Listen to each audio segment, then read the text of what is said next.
Qué lindo es poder estar con ustedes. Si algunos sienten un rico olorcito es porque recuerden que hay unos después del culto pueden acceder pozoles, ¿es verdad? Pozoles, así que por favor no se olviden de su pozol porque va en ayuda a los misioneros, de sus pozoles ricos que prepararon ahí nuestras hermanas. Bueno, ya me dio hambre, tanto así que se me hinchó el ojo. Si alguno piensa que mi esposa me pegó, me golpeó, bueno, está en lo cierto. Esta semana me porté mal. Bueno, estén orando por mis ojos. Esta mañana yo le pedí al Señor que me pudiera ayudar. Tengo ahí ese problema en el ojo, que es la parte débil de mi cuerpo. Siempre dicen que la parte más débil del cuerpo es la que más afecta y tengo este problema aquí en mi ojo que me ha impedido ver bien y todo el asunto. El miércoles estaba un poquito peor, aunque parece que está más hinchado hoy, pero un poquito peor que hoy. Veía a los hombres como árboles y trataba de enfocar. Pero estén orando por mis ojos, porque es uno de las herramientas que Dios me ha dado para poder estudiar la Biblia y poder compartir con ustedes, mis amados hermanos. Vamos de lleno al estudio. Ya hemos llegado a la letra número 4 de nuestro acróstico.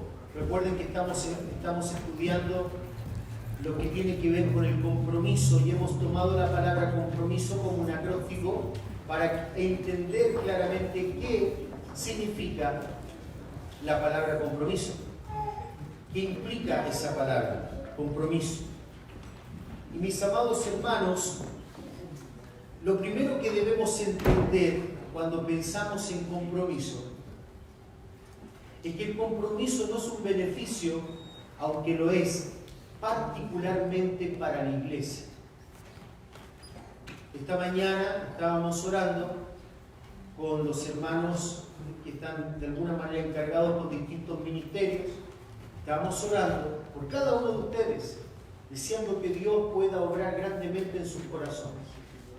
Que Dios pueda obrar en sus corazones, particularmente haciéndoles entender, no solo a ustedes, a cada uno de nosotros, que el compromiso en la vida del creyente no tiene que ver con un beneficio únicamente para la iglesia local, porque alguno puede pensar esto, están hablando del compromiso porque necesitan ayuda en la iglesia local. Mi amado hermano, gracias a Dios siempre hay quien está supliendo necesidades en la iglesia local, siempre. Qué maravilloso, por ejemplo, es que de pronto cuando pensamos en los misioneros, venga una hermana y diga: pastor, me gustaría hacer una comida para poder ayudar a los misioneros. De alguna manera Dios siempre va proveyendo gente. Dios se encarga de suplir las necesidades de su iglesia, pero cuando hablamos de compromiso, estamos hablando de que cada uno de nosotros necesita vivir una vida comprometida al Señor por nuestro propio bien. Por nuestro propio bien. Esta mañana, mientras repasaba durante toda la semana, yo le decía a mi esposa: ¿cómo puedo sintetizar para poder hablar de esta palabra que hoy tenemos que tratar en nuestro acróstico? ¿Cómo puedo sintetizar tantas cosas que particularmente el escritor de Hebreos, porque cuando venimos hablando de un libro y como lo hacemos normalmente exponiendo un libro, puede ser un poquito más fácil poder resumir, quizás tomar un capítulo y tratarlo en 3 partes y de alguna manera permitirme el tiempo para poder exponer el capítulo, pero cuando vamos a tomar un versículo como lo estamos haciendo a través de este tema, que no es lo normal que hacemos, siempre exponemos un libro, para que se entienda el concepto realmente allí, es necesario ir al contexto de todo lo que está diciendo ahí la Biblia, para no hacer decir a la Biblia lo que nosotros queremos que diga, sino que podamos exhortar a los hermanos con lo que la Biblia dice. Amén. Y por eso que yo le decía a mi esposa, es tan difícil poder resumir el capítulo 12 para llegar al punto de lo que hoy el Señor nos ha convocado en nuestra palabra compromiso. Hemos hablado de la convicción. El compromiso requiere de convicción. Un verdadero compromiso está basado en la convicción de lo que creemos realmente. Cuando alguien cree verdaderamente lo que cree, va a tener compromiso. La segunda letra de nuestra palabra compromiso, de nuestro acróstico, es la letra O, y hemos hablado de la obediencia. Obviamente no hay un verdadero creer si no hay obediencia, y la obediencia es un signo de verdadero compromiso. Hemos hablado de la mansedumbre, y cuando hablamos de la mansedumbre, con la tercera letra de nuestro acróstico, no nos referimos única y exclusivamente, aunque tiene que ver con tener una actitud humilde los unos con los otros, sino particularmente de esa mansedumbre que me lleva a rendirme al Señor, donde yo le digo al Señor, yo ya no peleo más contigo, es lo que tú dices y no lo que yo digo, y entonces obviamente la mansedumbre va a ser una evidencia de compromiso. El domingo pasado hablamos de la pureza, aunque la palabra que aparece allí, cuando Pablo le dice a su amado Timoteo, mira Timoteo, tú tienes que tener compromiso y debe haber en tu vida una actitud de pureza, de amor, por cierto, un espíritu fervoroso, de una fidelidad a Dios, pero todas esas cosas de alguna manera se pueden maquillar, pueden incluso manifestarse de una manera hipócrita, pero todas esas cosas deben ser entregadas en pureza. Y no solamente está hablando de una pureza moral, sino de ese limpio proceder, donde yo no manifiesto amor de una manera hipócrita, una fidelidad de una manera hipócrita, sino que con un limpio proceder, nace de un corazón verdadero y legítimo delante de Dios, y por eso me muestro así para con los hombres, con pureza. El verdadero compromiso, no el falso compromiso, requiere de una vida pura. Pero hoy el Señor nos ha llevado a hablar en la quinta letra, que es la R, de una palabra que es muy importante. Yo te diría, hermano, mientras estudiaba esto en la semana, que es fundamental para entender el porqué del compromiso y la bendición que es a nuestra vida manifestar compromiso. Un compromiso genuino, que nazca de un corazón puro, sin doblez, sin mezcolanza, sin mezclas. Un corazón puro, donde a través de nuestro sincero compromiso, evaluando y examinando nuestra propia vida, nosotros podemos tener esa tranquilidad, esa seguridad de que somos hijos de Dios y por ende coherederos con Cristo de la bendición y la esperanza eterna. Mi amado hermano, cuando una vida no tiene compromiso, tiene que preguntarse, ¿seré yo un verdadero cristiano? Eso es lo que va a exponer el escritor de Hebreos en el capítulo 12. La reverencia del compromiso. La reverencia del compromiso. Voy a leer Hebreos capítulo 12, versículo 28. Hebreos capítulo 12, versículo 28. Dice así: así que recibiendo nosotros, ¿quiénes? Los hermanos de la iglesia de los Hebreos, y también nosotros que leemos esta carta, recibiendo nosotros, los hijos de Dios, un reino inconmovible, y nada lo puede alterar.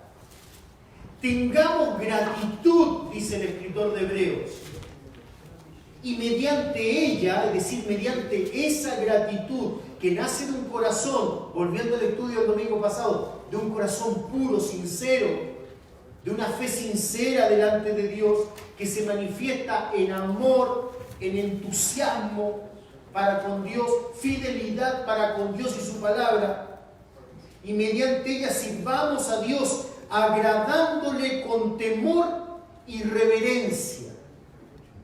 Agradándole con temor y reverencia. La palabra reverencia que aparece allí en el original literalmente significa ojos caídos. Eso uno lo puede entender muy bien cuando uno habla con sus hijos. Cuando uno habla con sus hijos, O cuando uno habla con cualquier persona, uno nota muy bien cuando una persona recibe con humildad lo que tú le estás diciendo, porque la diferencia, la antítesis a ojos caídos son ojos altivos. El libro de Proverbios habla de el fracaso que hay en el hombre que tiene ojos altivos, que mira a los demás con desprecio. Bueno, déjame decirte, también hay personas que miran con ojos altivos al mismo Dios, como que lo mira de igual a igual a Dios. Debemos adorar a Dios de una manera que le sea aceptable, con temor y reverencia. Sería una traducción que Barclay propone en su comentario. Debemos adorar a Dios de una manera que le sea aceptable, no a mi manera, como hemos dicho siempre, a la manera de Dios. Y la manera de Dios es que entendamos ciertas cosas, que el compromiso no es una cuestión de opción en la vida de un creyente, sino que es el resultado del entendimiento del Evangelio, de las bendiciones del Evangelio y de las advertencias del Evangelio. Porque el libro de Hebreos es un libro de advertencias. Es un libro precisamente para que nosotros examinemos nuestra vida cristiana, que podamos ver a través del libro de Hebreos dónde estoy realmente, hacer un análisis a mi corazón. Entendiendo un poco el contexto, porque no podemos entender el versículo 28 si no entendemos el contexto. Sería ideal estudiar todo el libro. En un momento se propuso estudiar el libro de Hebreos, en algún momento lo vamos a estudiar. El libro de Hebreos es un libro maravilloso y necesario para todo cristiano estudiar. Vamos a estudiar el libro de Oseas, que también va a ser maravilloso. Toda la palabra de Dios es maravillosa, ¿amén?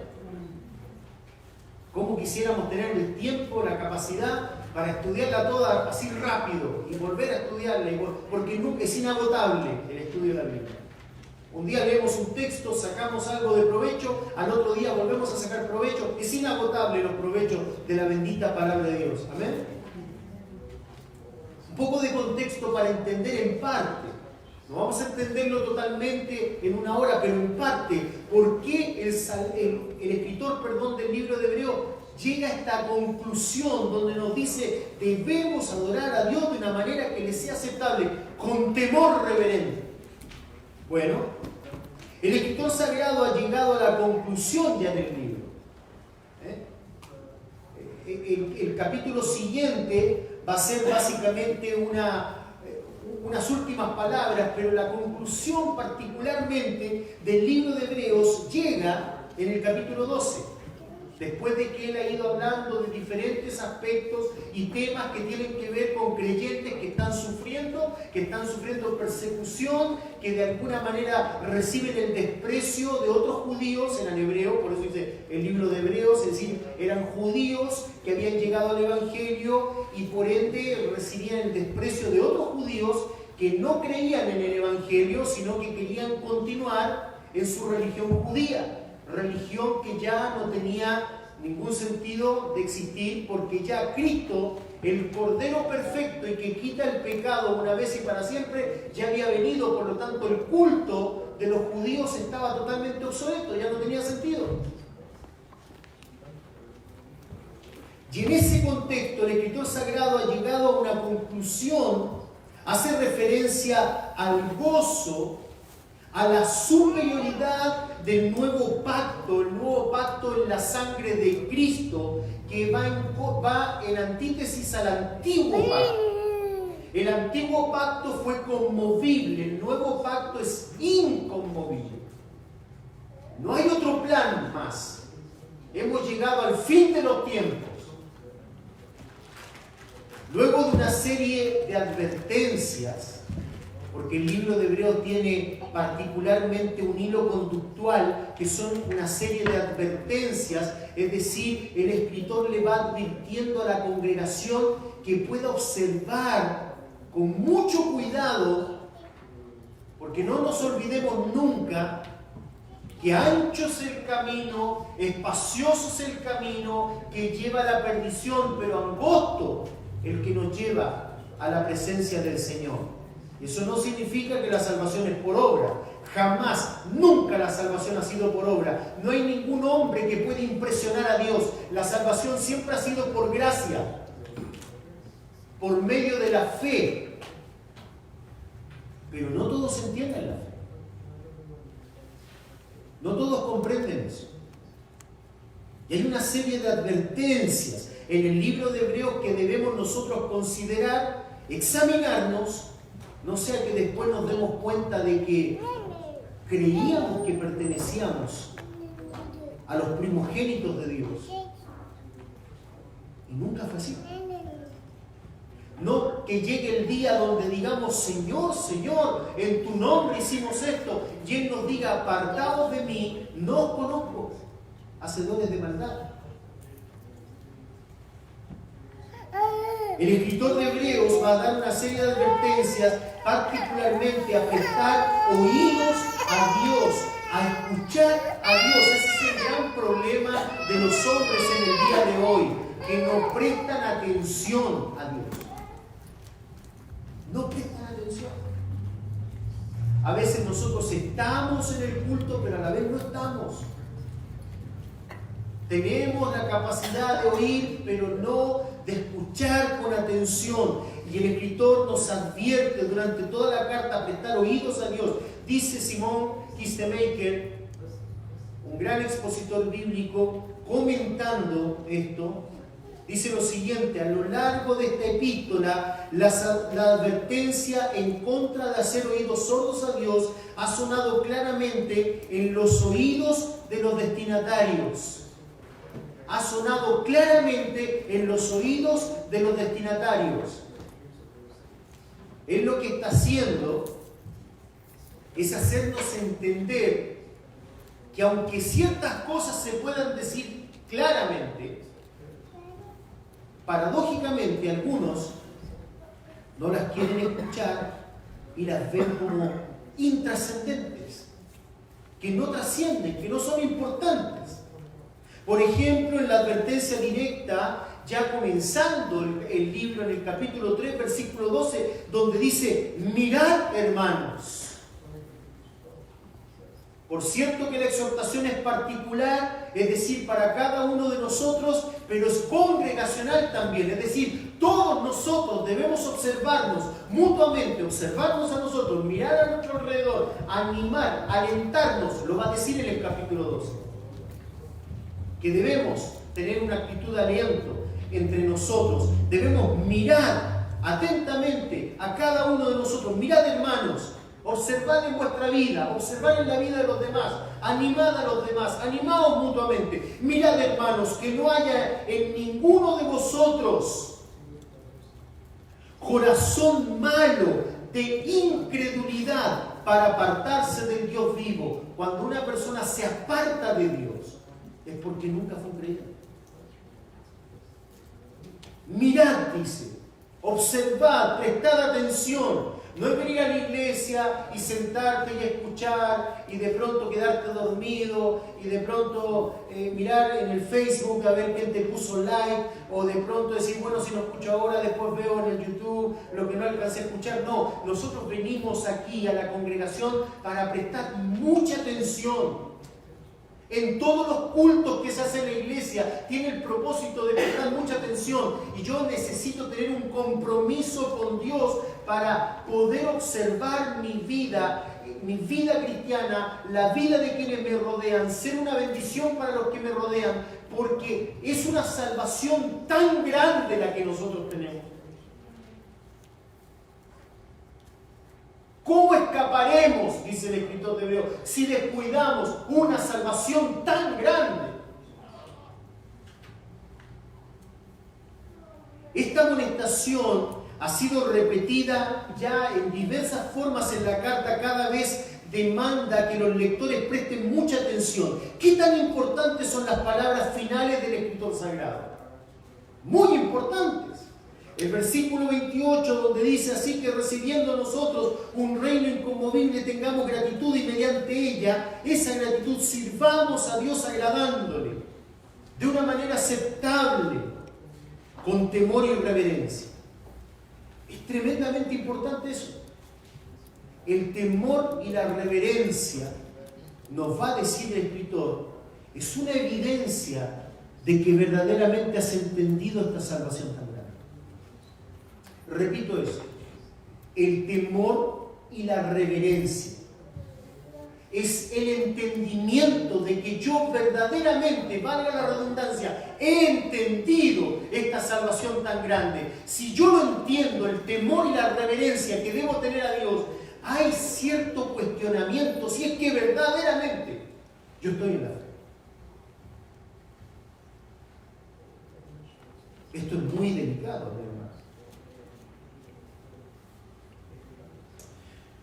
El compromiso en nuestra vida como cristianos muestra mucho de nuestra legítima y real unión con Cristo. Veamos. Por ejemplo, el escritor ya nos ha dicho, desde el capítulo 11 viene hablando, de que los creyentes verdaderos perseveran. Que a pesar de las dificultades, los hombres de fe son perseverantes y fieles.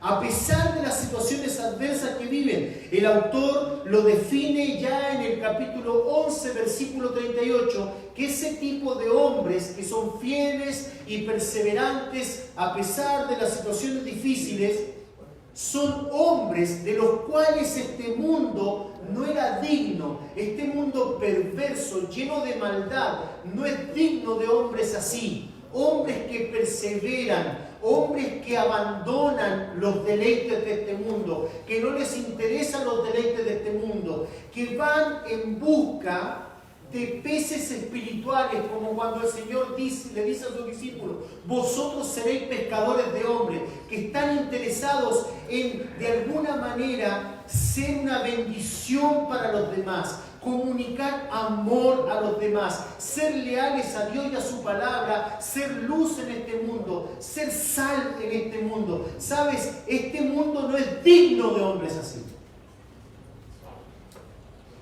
Y nosotros los creyentes deberíamos buscar imitar la fe de hombres así.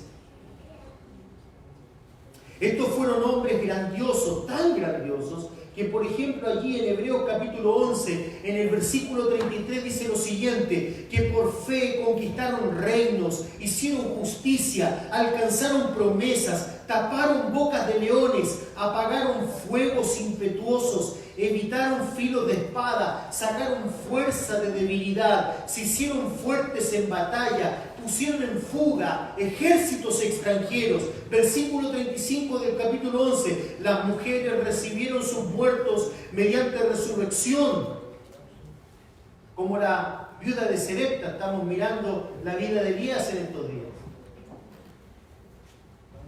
Las mujeres recibieron sus muertos mediante resurrección. Y aquí empieza la antítesis a lo que muchos creen también, que la fe simplemente significa triunfo, triunfo, triunfo, triunfo. Prosperidad, prosperidad. ¿Quién no quiere poner en fuga ejércitos?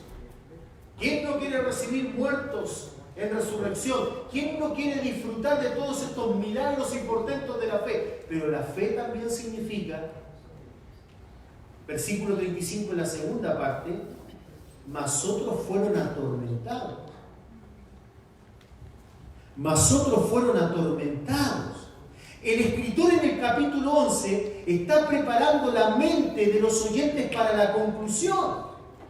Porque muchos no quieren ser atormentados en la vida cristiana. Muchos no quieren pasar por dificultades en la vida cristiana. La palabra que utiliza el autor allí para tormentos es la palabra tumpanizo, que literalmente significa estirar sobre un tambor. Estirar sobre un tambor, y hace alusión a ese lugar de tortura que utilizaban algunos, por ejemplo, específicamente en los tiempos de Antíoco Epífanes, Es decir, en esos 400 años de silencio entre el Antiguo Testamento y el Nuevo Testamento, situaciones que el pueblo de Israel vivió y donde hombres batallaron en contra de la apostasía de muchos del pueblo de Israel que se iban tras los dioses ajenos y estaban dispuestos a adoptar distintas creencias que no eran las del Dios verdadero. Y había un hombre, por ejemplo, como Eleazar, que fue un viejo escriba en tiempos de Antíoco Epífanes, que fue torturado y dijo lo siguiente, cito textual a este Eleazar, que fue un escriba de aquel entonces, dice: el Señor, que posee la ciencia santa, sabe bien que pudiendo librarme de la muerte, soporto flagelado en mi cuerpo recios dolores, pero en mi alma lo sufro con gusto por temor a Él. Las personas a las que está escribiendo el autor de Hebreos conocían todas estas historias. Sabían que hubo hombres en un tiempo de 400 años después de que Malaquías entrega su profecía y donde el pueblo una vez más miró con desprecio al Señor, después de venir de la cautividad, donde Dios dijo: silencio, no les hablo más, y por 400 años no les voy a hablar. Pero aún allí había un remanente fiel que luchó contra la apostasía de Israel, que trató de mantener viva la fe. Y estos hombres habían entregado su vida. El escritor hace alusión a esa historia.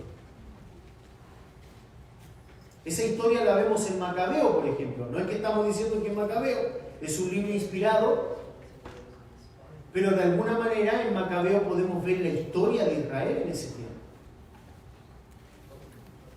Después continúa el escritor allí, porque Eleazar, precisamente haciendo alusión a la historia, muere así, estirado en un tambor, los estiraban en un tambor y los golpeaban hasta la muerte. Él decía: yo prefiero morir así, por temor a mi Señor.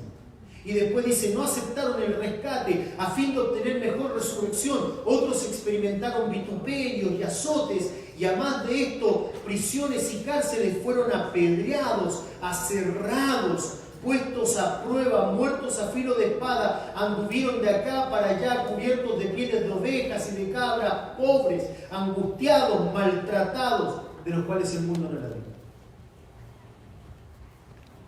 Entonces el escritor nos lleva a nosotros, ahora en el capítulo 12, donde él va a concluir y dice: ahora nosotros, recibiendo un reino inconmovible, sirvamos a Dios, agradecidos a Dios, con temor reverente. Pero él va a decir varios puntos antes de llegar allí.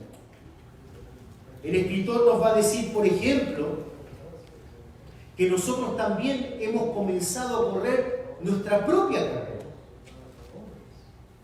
No solo tenemos que mirar a los que nos precedieron, a los que corrieron la carrera como los héroes de la fe del capítulo 11, sino que el escritor nos dice: mira, ellos fueron los del Antiguo Testamento, fueron hombres de fe, pero ahora ustedes tienen que correr una carrera de fe.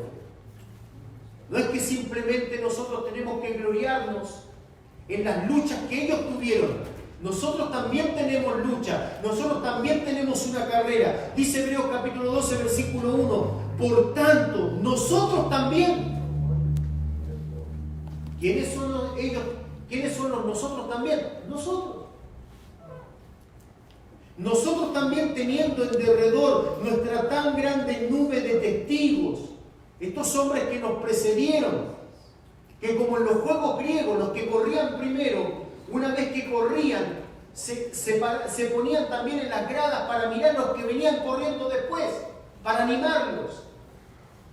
Dice: nosotros también, teniendo en derredor nuestra tan grande nube de testigos, dice: despojémonos de todo peso.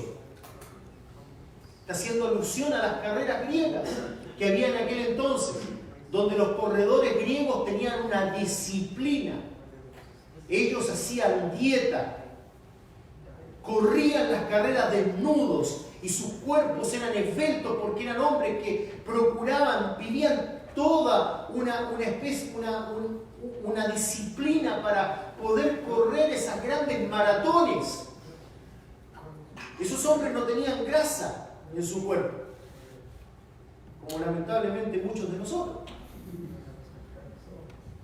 Eran hombres que se cuidaban, y allí el escritor hace alusión a su juego y dice, mira, despojémonos del peso, dice.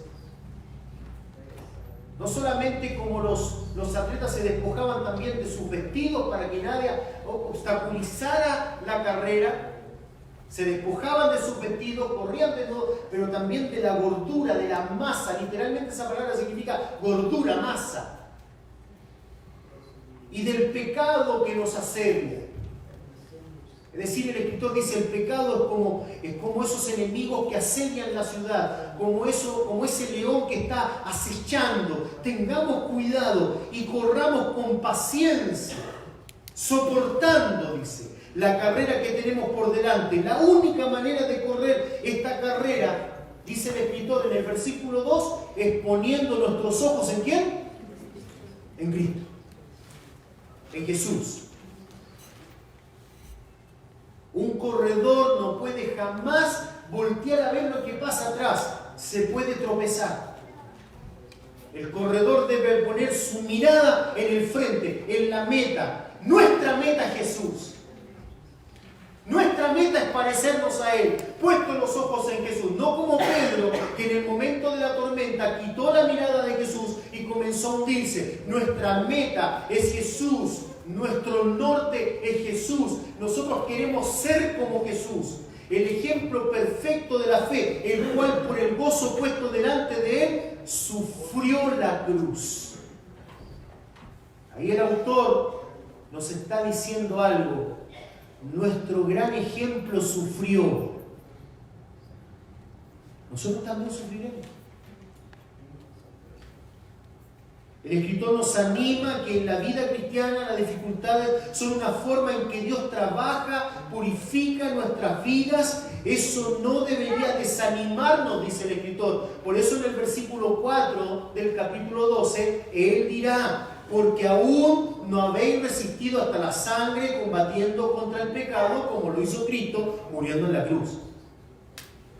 Versículo 5, ya habéis ya olvidado, dice, la exhortación que como a hijos se os dirige, y ahí el escritor va a tomar el libro de Proverbios en el capítulo 3, versículo del 11 al 12, para ahora hablarnos de esa categoría, esa posición que nosotros por medio de Cristo ahora tenemos con Dios. En un momento nosotros estábamos en enemistad con Dios. Pero una vez que nosotros hemos recibido a Cristo, Él nos dio potestad de ser hechos, ¿qué? Hijos de Dios. Y entonces, tomando Proverbios capítulo 3, versículo 11 al 12, Él dice, porque aún no habéis resistido hasta la sangre, combatiendo contra el pecado, y habéis ya olvidado la exhortación que como a hijos se os dirige diciendo, hijo mío, no menospreciéis la disciplina del Señor, ni desmayéis cuando eres reprendido por Él, porque el Señor al que ama disciplina y azota a todo el que recibe por hijo. Él nos está diciendo, no debéis desanimaros cuando estáis viviendo pruebas. Miren, los creyentes de Hebreo estaban viviendo pruebas, dificultades. Y muchos de ellos estaban volviendo atrás. Muchos de ellos estaban prefiriendo volver atrás, a su antigua vida. Eso es muy usual. El Señor a veces permite dificultades, como lo hemos dicho en otras oportunidades, para ver realmente lo que hay en nuestro corazón. Es desde aquí que el escritor comienza, desde este punto, a describirnos el camino de la disciplina al santo temor reverente de Dios.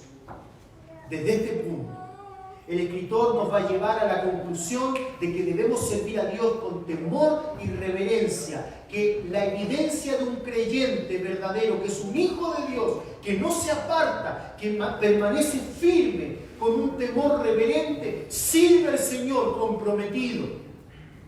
Desde aquí Él va a comenzar a hablarnos, va a exponer ciertas cosas que nos va a llevar a examinarnos a nosotros para entender dónde estamos hoy. Para eso el Escritor Santo nos lleva a, número 1, o letra a entender la experiencia paterna. Entender la experiencia paterna. Es decir, la paternidad en esta tierra es un instrumento de Dios para adiestrarnos a comprender que un padre verdaderamente que ama a sus hijos, esto en el mundo romano era una locura.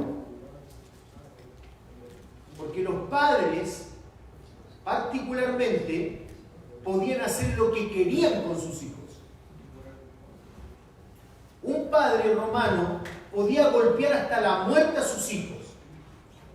Un padre romano podía despreciar y abandonar a sus hijos. Ahora, cuando un padre tenía un hijo que quería que después fuera el heredero y que continuara con todos los bienes que él tenía, ese padre lo iba a disciplinar. Nunca se disciplinaba a alguien que era un hijo legítimo. Siempre se disciplinaba a alguien que era un hijo legítimo.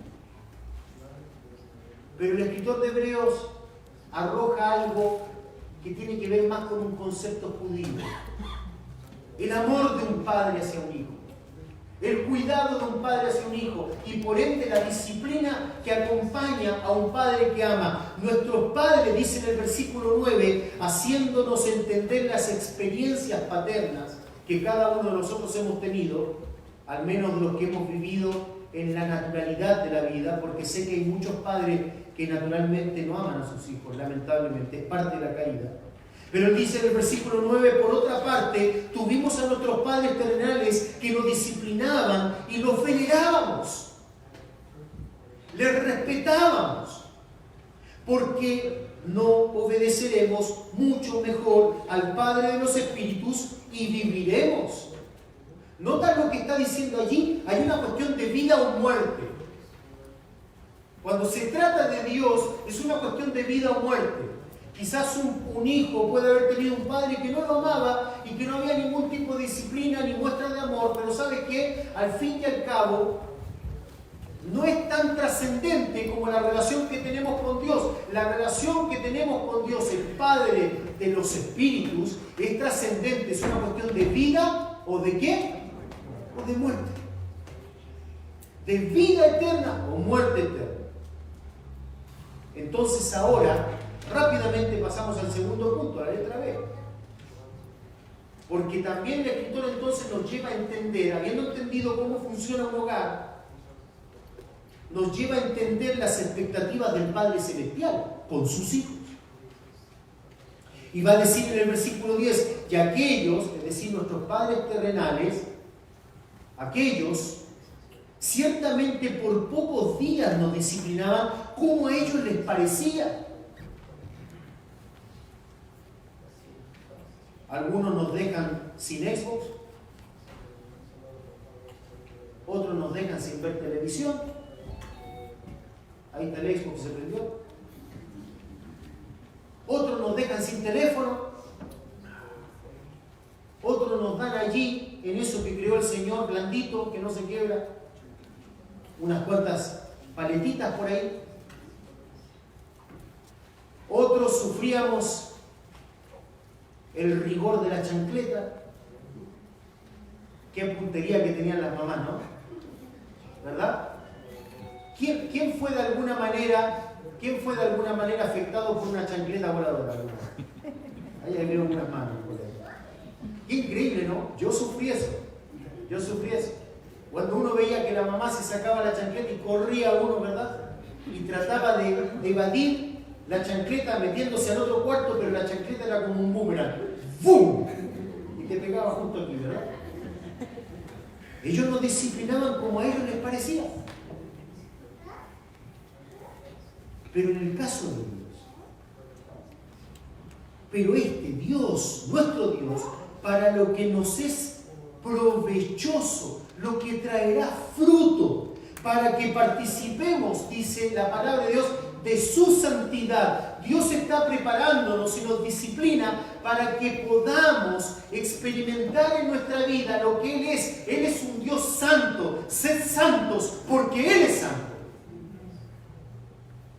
Y Él permite distintos tipos de cosas. Cuando pensamos en disciplina, pensamos inmediatamente en castigos, en misericordias, pero la disciplina de Dios no es así.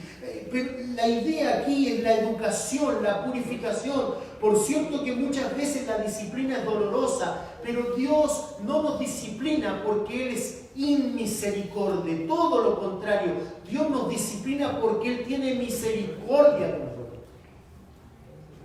De hecho, por ejemplo, el teólogo del siglo V, Eusebio Jerónimo, decía lo siguiente, escucha bien, la peor ira de parte de Dios sería que dejara de enfadarse con nosotros cuando pecamos. Esa es la peor ira, que Dios mirara nuestras vidas, nuestro pecado, nuestro mal proceder, y Él dijera, no me importa. ¿Saben por qué? Porque no es mi hijo. Yo jamás disciplinaría, ni se me ocurriría disciplinar al vecino. ¿No? Cuando empiezan los niños, ¿han visto los niños? No aquí en la iglesia, en otra iglesia. Cuando empiezan,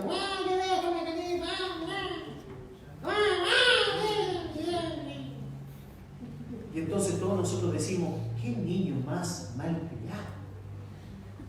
Nos olvidamos que los nuestros hicieron lo mismo.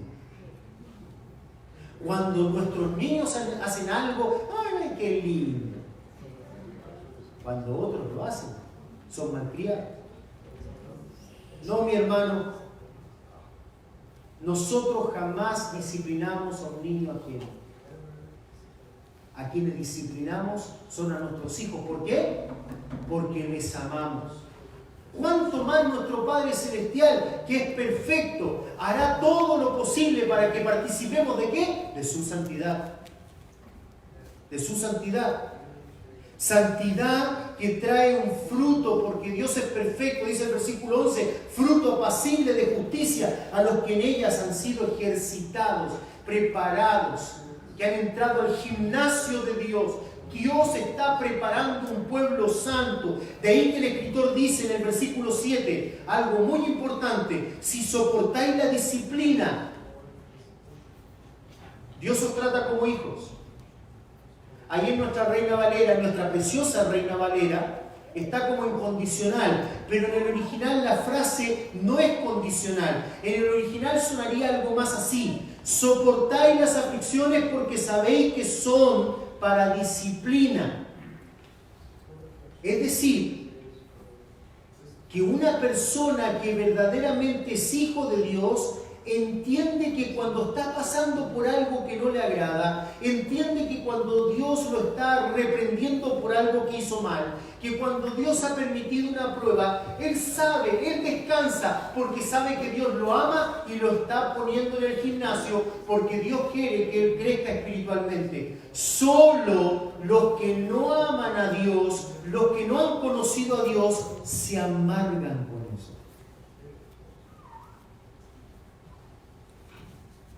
Y de eso el escritor va a hablar. Él está diciendo, soportáis la disciplina, Dios os trata como hijos, porque ¿qué hijo es aquel a quien el Padre no disciplina? Todo hijo sabe que su padre lo tiene que disciplinar. Todo hijo entiende eso y lo venera, lo honra.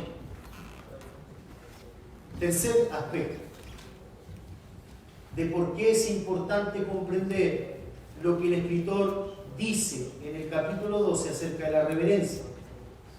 Debemos entender el enfoque y propósito de Dios para el creyente. Nota lo que dice el versículo 12. Por lo cual, dice, por lo cual, aquí está diciendo, si sois disciplinados, si estáis pasando por situaciones difíciles, si en la vida cristiana no te es fácil seguir adelante, si sabes que hay que poner el corazón.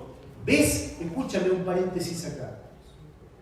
Una persona que no tiene compromiso con Dios no experimenta estas cosas.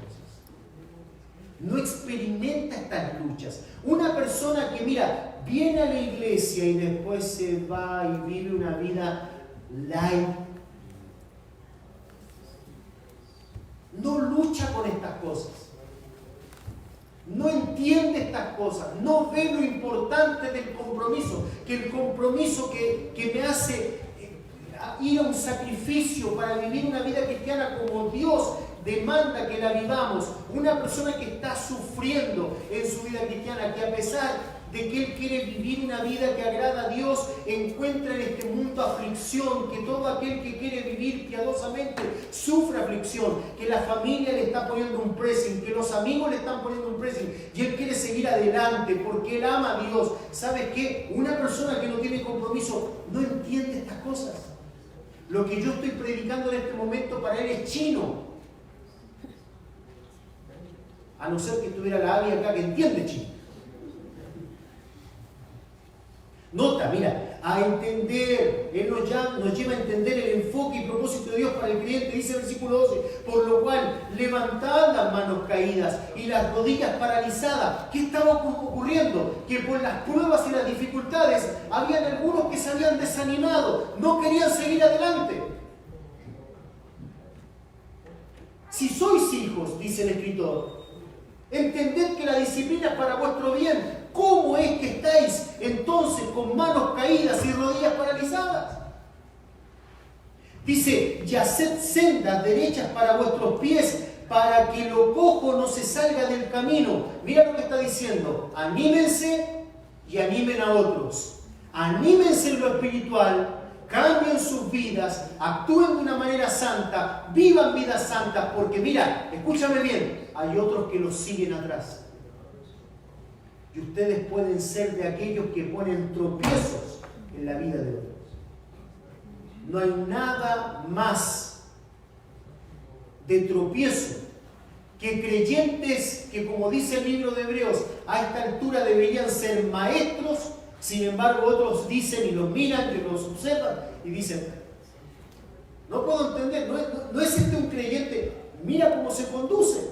Este debería decirme cómo hacer las cosas. Y mira cómo está actuando, mira cómo se comporta, mira el desánimo de su vida, mira la falta de entusiasmo, mira la cara que tiene, mira, él no tiene ningún compromiso con Dios. ¿Cómo es entonces que nos piden compromiso? Si él que debería estar comprometido no está, si él que debería tener gozo en su vida no lo está, si él está desanimado, angustiado, ¿cómo los hijos van a ver que la vida cristiana es una vida que realmente vale la pena a pesar de las circunstancias difíciles? Si ven a padres desanimados, si ven a padres que van a la iglesia cuando les parece, sin ningún compromiso.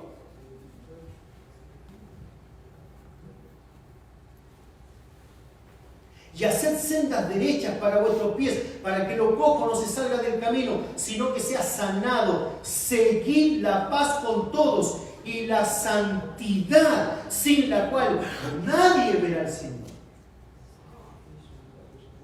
Tremendo. Seguid, dice.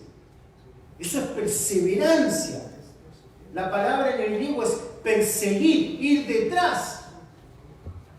Tú te puedes imaginar a alguien que va detrás de cosas santas, de cosas que valen la pena, que aún a pesar de las circunstancias difíciles, él sigue adelante buscando una santidad en su vida, sentado en la casa, escuchando música mundana, viviendo una vida mundana, viviendo una vida doble. Tú puedes pensar que esa persona está yendo detrás de las cosas espirituales y que tiene un compromiso con Dios verdadero porque es un hijo de Dios que entiende quién es Dios, entiende la salvación tan grande que Cristo proveyó para nosotros. No, mi hermano, cuando una persona vive así, yo diría que hay un cuestionamiento si verdaderamente es un hijo de Dios.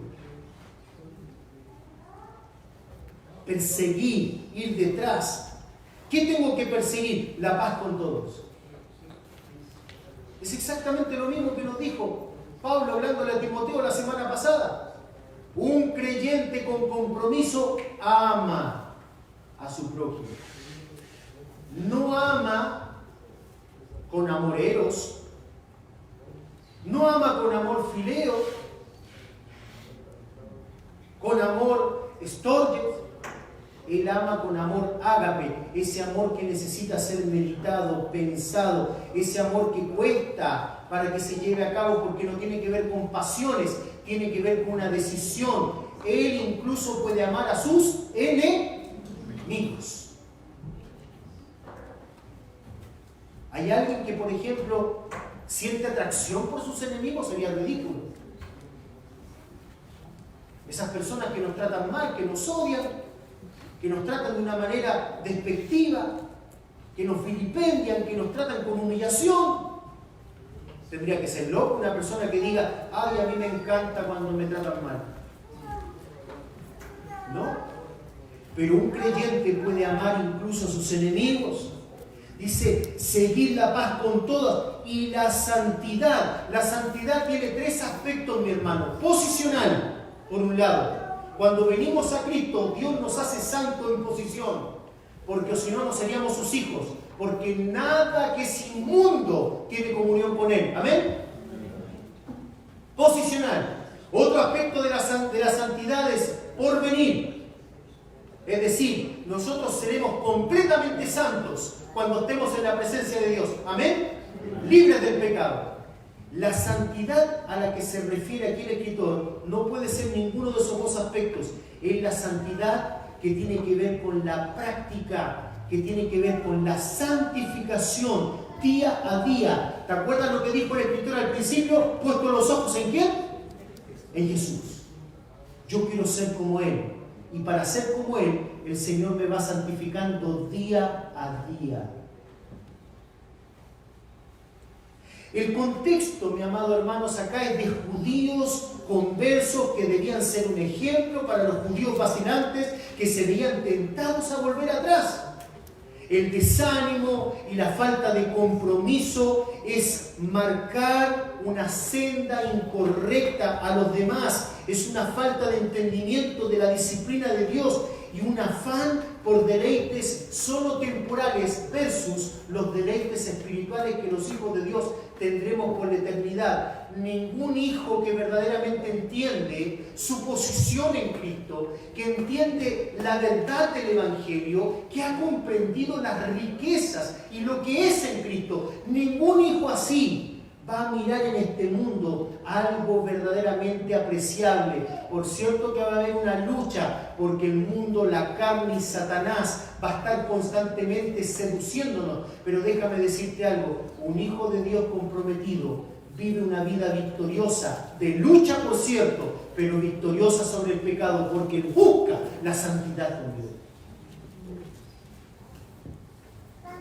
De ahí que dice en el versículo 15, mirad bien. Si presta atención, colectivamente debemos mirar bien. No sea que aquí tú escuchas, mi hermano, aquí hay algo importantísimo. ¿Están todos escuchando, hermanos, sí o no? Pongan atención. ¿Vieron cuando uno cuenta un cuento a los niños? Pongan atención. Viene el lobo. ¿Qué hacen los niños? Pongan atención. Escúchenme bien, porque viene el lobo. Escuchen. Mirad bien. No sea que alguno deje de alcanzar la gracia de Dios. Algunos buenos expositores aquí hablan acerca de la gracia del reposo, de la vida cristiana reposada, en paz. Yo creo, al igual que otros autores, o aferrándome a otros autores también buenos, yo creo que aquí la cuestión es mucho más grave. Porque si alguien no obtiene la gracia de Dios, no es salvo. Por gracia sois. Mira lo que dice, no sea que alguno deje de alcanzar ¿qué? La gracia de Dios. Que brotando alguna raíz de amargura os estorbe y por ella muchos sean contaminados. ¿Por qué la raíz de amargura? ¿Sabe, mi amado hermano? Porque cuando hay personas que no gustan de las cosas que tienen que ver con la disciplina, donde Dios te dice, sed santos porque yo soy santo, Hay situaciones difíciles que vas a vivir como creyente. En la vida cristiana requiere de compromiso. La vida cristiana no es una vida de domingo nada más. Es una vida de compromiso con leer la Biblia todos los días, con tener un devocional todos los días. La vida cristiana consiste en crecer, en tomar actitudes de devoción, de entrega al Señor. Cuando una persona rechaza eso,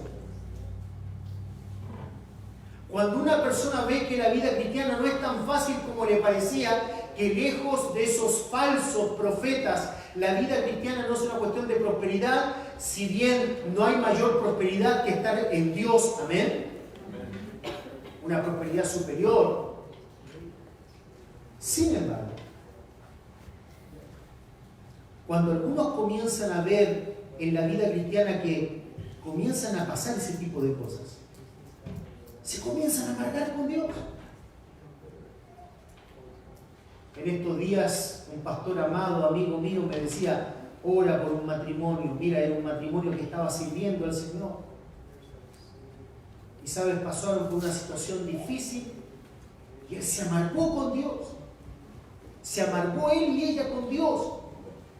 Y llegaron a la conclusión errónea de que si Dios es amor, entonces ¿por qué estaban viviendo esa situación? Bueno, precisamente nosotros vivimos situaciones difíciles, porque si no, mi amado hermano, nuestro corazón se aferraría a este mundo. ¿Y sabe lo que Dios sabe que este mundo es? Es un mundo caído que Él va a conmover un día. Porque está corrompido por el pecado. Nota como William MacDonald comenta este texto, lo encuentro acertadísimo. Escucha bien lo que dice William MacDonald. Comenta, entre otras cosas, hablando de esta advertencia, él dice, primero, la apostasía es dejar de alcanzar la gracia de Dios. Entiéndase como apostasía, apartarse de la fe. Eso significa apostasía, apartarse de la fe. Si tú eres un apóstata, y lo digo mirando al aire porque no quiero que ninguno aquí lo sea, si tú eres un apóstata, nunca tuviste fe, porque el que se aparta de la fe es porque nunca la tuvo. Y nota lo que dice MacDonald. La apostasía es dejar de alcanzar la gracia de Dios. La persona parece cristiana, habla como cristiano, profesa ser un cristiano, pero nunca ha nacido de nuevo. Ha llegado muy cerca del Salvador, pero nunca lo ha recibido. Tan cerca, dice él, y sin embargo tan lejos. La apostasía, Judas, ¿se acuerdan de Judas? La apostasía es una raíz de amargura. La persona se vuelve amarga contra el Señor y repudia la fe cristiana. Su decepción a la vez es contagiosa, es como una raíz amarga. Otros son contaminados por sus quejas, dudas y negaciones. ¡Wow! Otros son contaminados por sus quejas. Siempre en la iglesia nos están diciendo que tenemos que comprometernos con el Señor. Y siempre en la iglesia no tienen otra cosa que decir, que vengamos a las reuniones. De seguro que el gobierno les debe dar algo de dólares por tener la iglesia llena. De seguro que debe haber algún hombre que les dice que si tienen las reuniones todos tantos días y que si la gente va, por cada persona que va, le deben dar por lo menos unos $20. Estoy seguro de eso. No, mi hermano. Nos convendría incluso hacer menos reuniones, porque no tendríamos que gastar aire acondicionado, no tendríamos que gastar calefacción, no tendríamos que gastar luz. Nos convendría tener una el domingo y punto. Pero ¿sabe qué? Si tenemos una el domingo y punto, usted no se examina si está comprometido con Dios. Y nuestro deber es que todos ustedes puedan entender el Evangelio, porque el día de mañana no habrá tiempo para el arrepentimiento. Amén.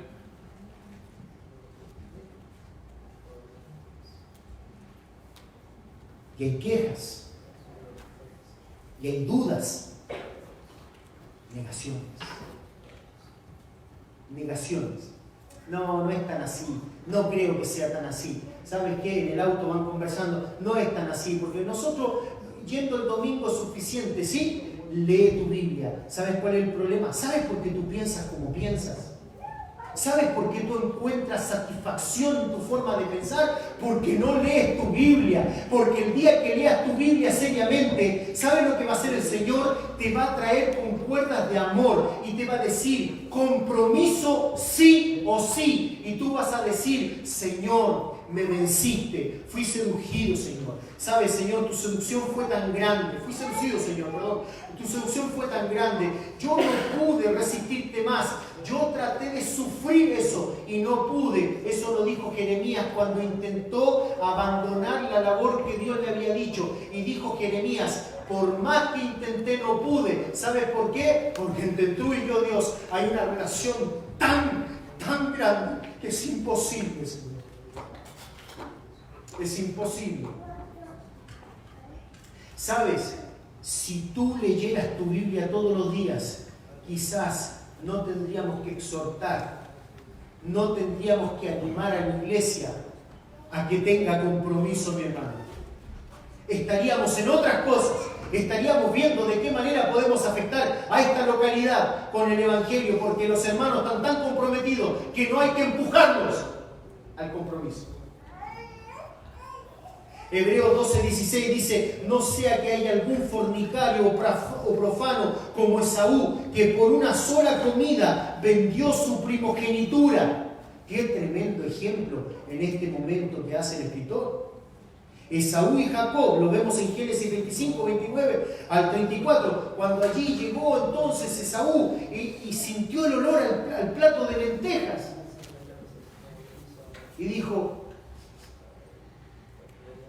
como mi perrito el Quijote. Qué bueno para encontrar cosas el Quijote.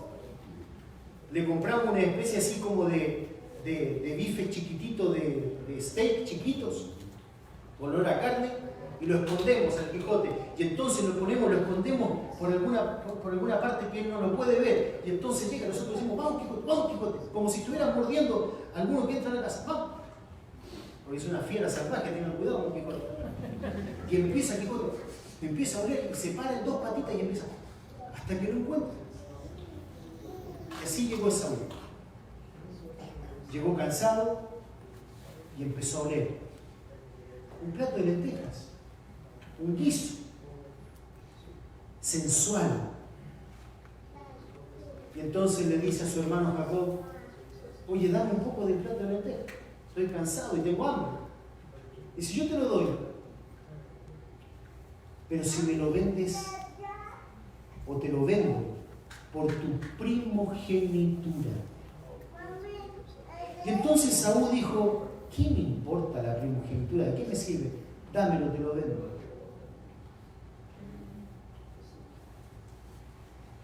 Es entonces que entendemos ahora la cuarta parte en este capítulo, que dice el escritor que debemos entender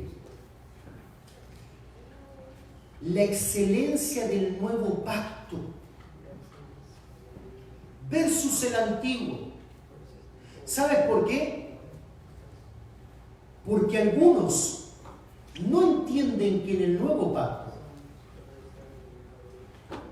hay promesas más grandes y excelsas, pero que también el nuevo pacto demanda mucho más en cuanto a tu vida, porque hay más claridad y revelación en el nuevo. Y hay que tener cuidado, porque ¿sabes qué? Algunos son como Esaú, y el escritor utiliza la palabra fornicario y profano.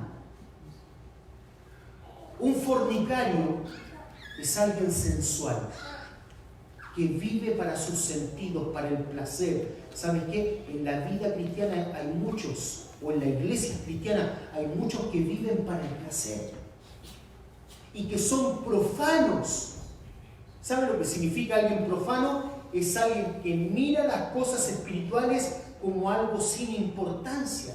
Y dice el escritor, no sea que haya alguno fornicario profano como Esaú, que por una sola comida vendió su primogenitura. La primogenitura tiene que ver con una herencia. Aquí el escritor de Hebreos nos va a decir que nosotros somos coherederos con Cristo, porque somos la asamblea de los primogénitos. Él es el primogénito hijo de Dios, es el heredero de todas las cosas. Pablo en Efesios nos dice que nosotros somos coherederos con Él. ¿Sabes por qué? Porque el escritor de Hebreos dice que nosotros somos primogénitos como Él, porque estamos en Él.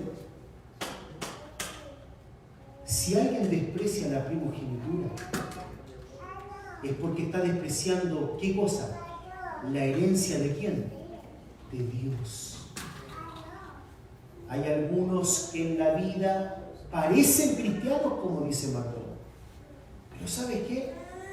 Ellos viven dando rienda suelta a su sensualidad, a las cosas de los sentidos, a los olores de este mundo, a los gustos de este mundo, como lo hacía Esaú, que por un plato de lenteja vendió su primogenitura. ¿Sabes por qué? Porque las cuestiones del patriarcado, de la línea mesiánica, de las promesas de Abraham, ¿saben lo que eran para él? No valían nada. Un plato de lentejas podía ser mucho más preferible que esas cosas. Y entonces el escritor nos lleva a la excelencia del nuevo pacto y nos dice lo siguiente, versículo 18: porque no os habéis acercado al monte que se podía palpar. ¿A qué se está refiriendo allí? A Sinaí. ¿Te acuerdas en Sinaí cuando el Señor dio el pacto a su pueblo de la ley? Dice, donde había una montaña que ardía en fuego, a la oscuridad, a las tinieblas y a la tempestad, versículo 22, sino que os habéis acercado al monte de Sión, a la ciudad del Dios vivo, Jerusalén, la celestial.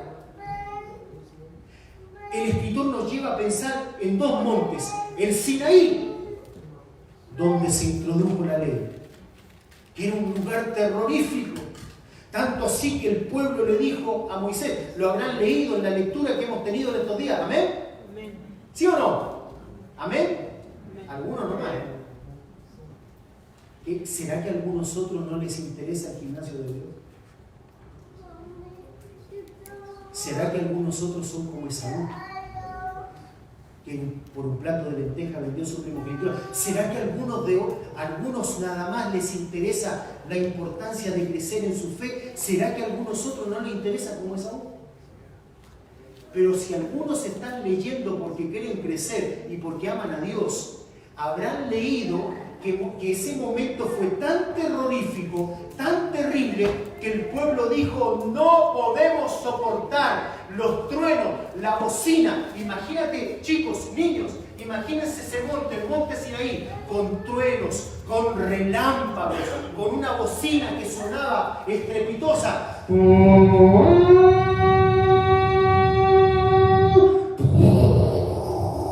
Y Dios hablando con Moisés y el pueblo diciéndole a Moisés, no, que no nos hable Dios, háblanos tú, porque si nos habla Dios, moriremos. Y el escritor de Hebreos, curiosamente, nos va a decir lo siguiente. ¿Saben? Si Sinaí fue terrorífico, Sión es mucho más importante. Y entonces Él nos va a decir que en el Sinaí los que oyeron la voz que hablaba, versículo 19, rogaron que no se les hablase más. Era tanto el temor, porque si una bestia bruta, incluso una bestia bruta que no comprendía moría, ¿cuánto más ellos que comprendían? Versículo 20, porque no podían soportar lo que se ordenaba. Si aún una bestia tocara el monte, sería apedreada o pasada por dardo. Aún Moisés, versículo 21, tembló y dijo, estoy espantado y temblando. ¿Sabes? Si una bestia tocaba ese monte que Dios había dicho, no traspasen, esa bestia moría. Pero una bestia es bruta. Una bestia no entiende. Pero ¿cómo, Señor? ¿Va a morir una bestia que no entiende? Sí, va a morir, porque este lugar ahora es el lugar donde Dios descendió. Y Dios es 3 veces, ¿qué? Santo. Y si una bestia bruta muere, ¿cuánto más nosotros, a los cuales Dios les ha dado qué? Entendimiento para entender, valga la redundancia, que las cosas de Dios no son cuestiones que se deben tomar a la ligera. Y entonces el escritor dice que nosotros nos hemos acercado. Mira qué maravilloso. Estábamos lejos, pero ahora hemos venido a acercarnos. Versículo 23, a la congregación de los primogénitos que están inscritos en el cielo. Amén. A Dios, el juez de todos. Pero un juez no es figura de terror. No, Señor. Cuando estamos en Cristo, el juez de todo el universo es nuestro Padre. Podemos venir a cobijarnos porque estamos justos y justificados por la sangre de Cristo. Al juez de todos, a los espíritus de los justos, hechos perfectos, a Jesús, el mediador del nuevo pacto, y a la sangre rociada que habla mejor que la de Abel. ¡Wow! ¡Qué texto! Permítame, por favor, yo sé que ya me atrasé. Unos minutitos nada más para terminar. La sangre de Abel. ¿Sabe lo que demandaba la sangre de Abel? ¿Te acuerdas del Génesis, no? Venganza. ¿Sabe lo que demanda la sangre de Cristo? Misericordia y perdón. ¿Habla mejor que la de Abel o no? La sangre de Cristo. Hemos sido rociados. Por lo tanto, dice entonces, versículo 25, mirad que no desechéis ¿al qué? Al que habla. Porque si no escaparon aquellos que desecharon al que los amonestaba en la tierra, es decir, allí en ese lugar que era terrorífico, mucho menos nosotros si desechamos al que amonesta desde los cielos. Cuando hay mayor privilegio, también hay mayor ¿qué? Responsabilidad. Es entonces que entendemos la inexcusable reverencia que le debemos al Señor. Por eso dice el 26, la voz del cual conmovió entonces la tierra, pero ahora ha prometido diciendo, aún una vez, y conmoveré no solo la tierra, sino que también el cielo. Y esta frase, aún una vez, indica la remoción de las cosas movibles como cosas hechas para que queden las inconmovibles. Así que recibiendo nosotros un reino inconmovible, porque todo este mundo será conmovido. Por lo tanto, el que ama este mundo es un necio. Así que recibiendo nosotros un reino inconmovible, ahora sí entendemos la frase. Tengamos gratitud y mediante ella sirvamos a Dios agradándole con temor y reverencia, porque nuestro Dios es un fuego ¿qué? Consumidor. ¿De dónde sacó eso el escritor? Ya terminando. Bueno, de Deuteronomio, cuando se leyó por segunda vez la ley en el capítulo 4, versículo 24, pero también de Isaías, donde se entiende mejor. Mira lo que dice el capítulo 33 de Isaías, terminando hoy, versículo 14. Isaías 33, 14. Fuego consumidor, dice. Mira lo que dice Isaías. Los pecadores se asombraron en Sión. ¿Os habéis acercado a dónde? Al monte de Sión. El celestial. El terrenal es símbolo. Pero aquí el profeta se está refiriendo precisamente al tiempo donde el Señor establecerá su reino en la tierra previo a esa eternidad gloriosa en la Sión celestial. Y dice, los pecadores se asombraron en Sión. Espanto sobrecogió ¿a quiénes? A los hipócritas. Esos que eran como Esaú, que vivían amando los deleites de este mundo y que las cosas celestiales y espirituales para ellos no tenían importancia, eran profanos. Les espantó a los hipócritas. ¿Quién de nosotros morará con el fuego qué? Consumidor. ¿Quién puede vivir con el fuego consumidor? No, los hipócritas no, porque el fuego consumidor los destruye. ¿Quién de nosotros habitará con las llamas eternas? El que camina en justicia, Cristo es nuestra justicia. Y habla lo recto, ¿por qué? Porque Él ha encontrado la justicia en Dios Su corazón ahora no se deleita en el pecado y habla lo recto, el que aborrece las ganancias de violencia, el que sacude sus manos para no recibir cohecho o soborno, el que tapa sus oídos para no oír propuestas sanguinarias, el que cierra sus ojos para no ver cosas malas. Este habitará en las alturas, fortaleza de roca será su lugar de refugio, se le dará su pan y sus aguas serán seguras. Tus ojos verán al Rey en su hermosura, verán la tierra que está lejos. ¡Wow! ¿Cómo comenzó el escritor? ¿Puesto los ojos en quién? Por fe. Pero ¿sabes qué? Un día los cielos serán abiertos. Y veremos la hermosura del Rey en Sion, la celestial.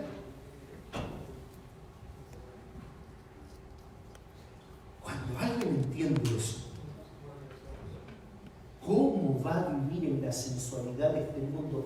¿Cómo va a vivir en la inmundicia de este mundo? ¿Cómo va a seguir mirando en el mundo? ¿Cómo no se va a comprometer con Dios? ¿Te das cuenta que el compromiso no es una cuestión de beneficio para la iglesia? Si bien lo es un beneficio para nosotros. Porque cuando yo estoy comprometido con Dios, es un signo de que verdaderamente yo no soy como Esaú. Padre,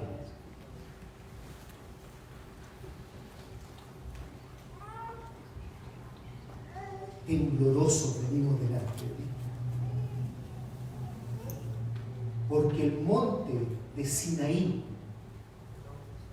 no es nada comparado al monte de Sion, la ciudad del gran rey, la congregación de los primogénitos, de esos que no vendemos nuestra primogenitura por un plato de lentejas.